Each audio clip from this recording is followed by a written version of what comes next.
आज हम पढ़ेंगे व्यंजन संधि के बारे में। सबसे पहले हम देखेंगे व्यंजन संधि की परिभाषा।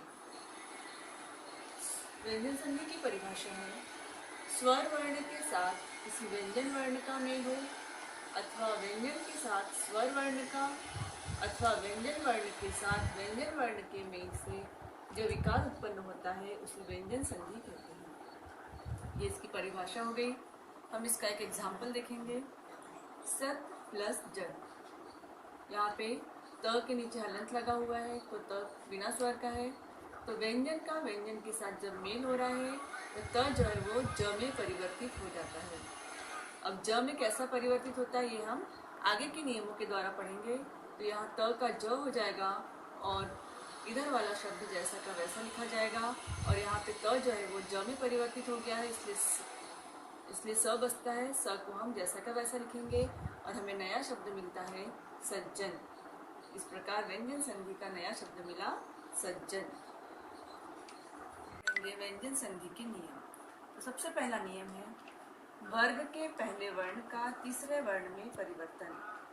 अब तीसरे वर्ण में परिवर्तन, तो सबसे पहले हम यहाँ पे देखेंगे क ख ग घ अंग, ये हो गया क वर्ग।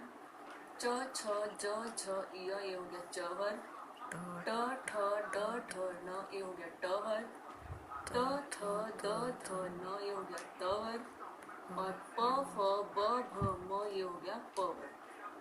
य र ल व अंतस्थ व्यंजन है और श श स और ह उष्म व्यंजन है। हमारे नियम के अनुसार यदि क च ट त प वर्ग का मेल किसी स्वर से अथवा किसी वर्ग के तीसरे वर्ण से या चौथे वर्ण से या अंतस्थ व्यंजन से होता है तो प्रत्येक वर्ग जो है वो अपने अपने परिवार के तीसरे रूप में तीसरे वर्ण में परिवर्तित हो जाएगा। तो क जो है वो अपने परिवार के तीसरे वर्ण में अर्थात क जो है वो ग में परिवर्तित हो जाएगा।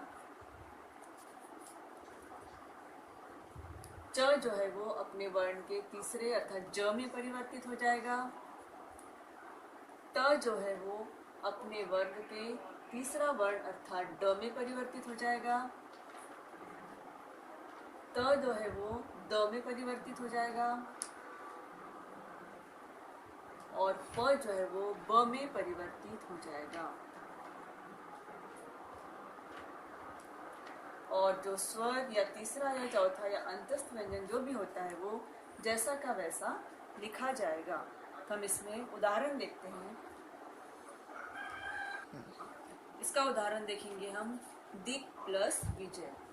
अब यहाँ पे क का मेल जो है वो व से, व अर्थात अंतस्थ व्यंजन है यहाँ पे व, तो वह अंतस्थ व्यंजन के साथ हो रहा है तो क जो है वो इसमें परिवर्तित हो जाएगा, क जो है वो ग में परिवर्तित हो जाएगा।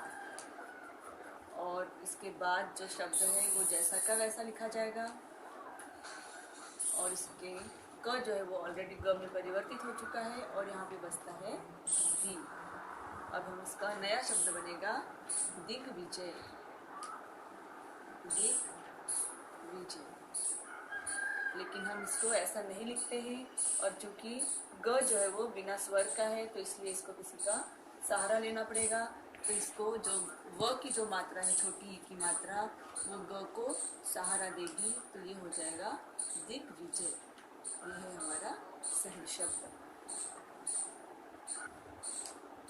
दूसरा एग्जाम्पल हम देख सकते हैं सत्य प्लस भावना। सत्य प्लस भावना,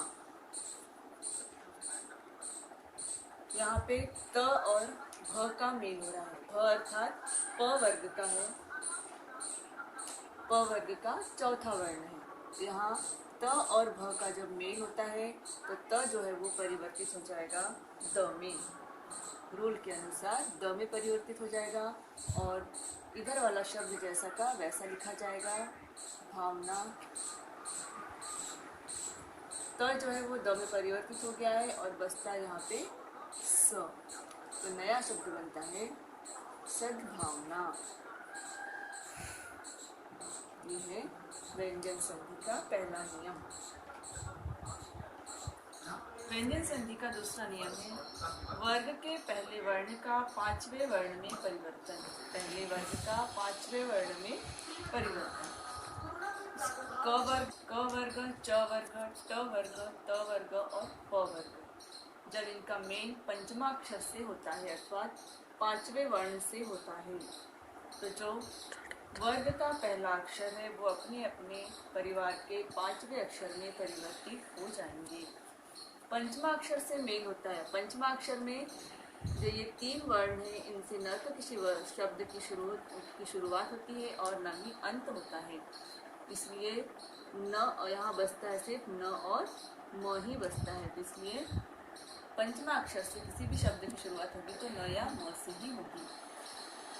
तो ये वर्ग जो है वो अपने अपने पांचवें वर्ण में परिवर्तित हो जाएंगे। एग्जाम्पल है वाक प्लस मैं।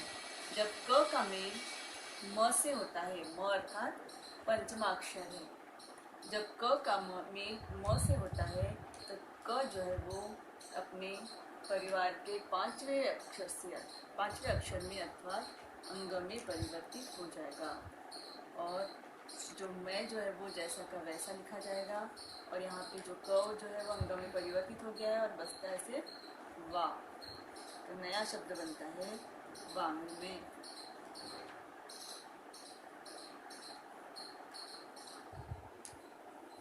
इसका दूसरा एग्जाम्पल हम देखेंगे जगत प्लस नाथ। यहाँ पे त का मेल न से हो रहा है, त का मेल जो है वो न से हो रहा है पांचवें अक्षर से, तो जो त है वो न में परिवर्तित हो जाएगा।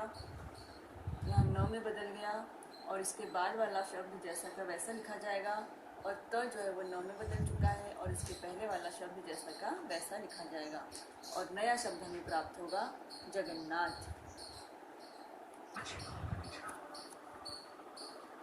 तीसरा नियम है इसका व्यंजन संधि का छ संबंधी नियम।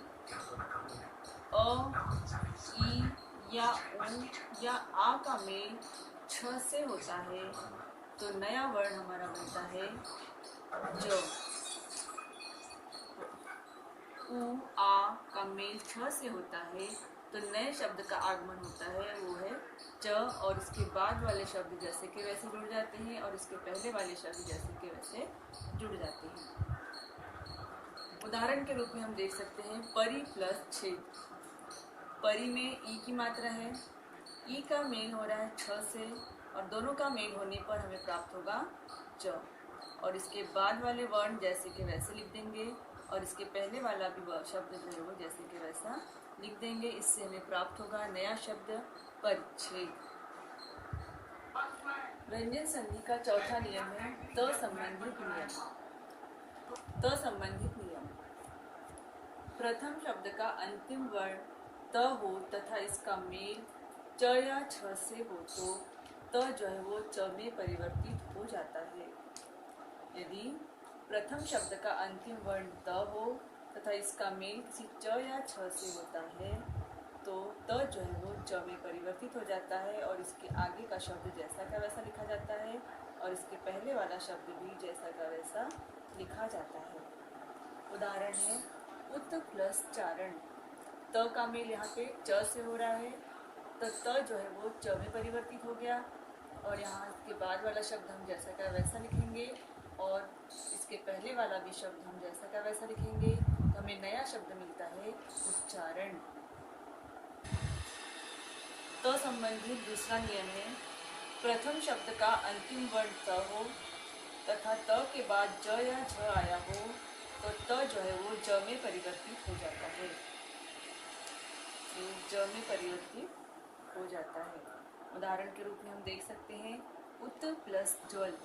यहाँ त का मेल ज से हो रहा है और त जो परिवर्तित हो गया ज में और इसके बाद वाला अक्षर हम जैसा का वैसा लिखेंगे और इसके पहले वाला जो अक्षर होगी हम जैसा का वैसा लिखेंगे और हमें नया शब्द प्राप्त होता है उज्ज्वल। उज्ज्वल के दोनों ज हमेशा आधे होते हैं, ये उज्ज्वल शब्द हमें प्राप्त हुआ। त संबंधी तीसरा नियम, यदि किसी त का मेल श से हो तो त जो है वो च में तथा श जो है वो छ में परिवर्तित हो जाता है। त जो है वो च में परिवर्तित हो जाएगा और श जो है वो छ में परिवर्तित हो जाएगा। इसका उदाहरण हम देखेंगे। उत्त प्लस श्वास। त का मेल श से होता है तो त जो है वो च में परिवर्तित हो गया और श जो है वो छ में परिवर्तित हो गया।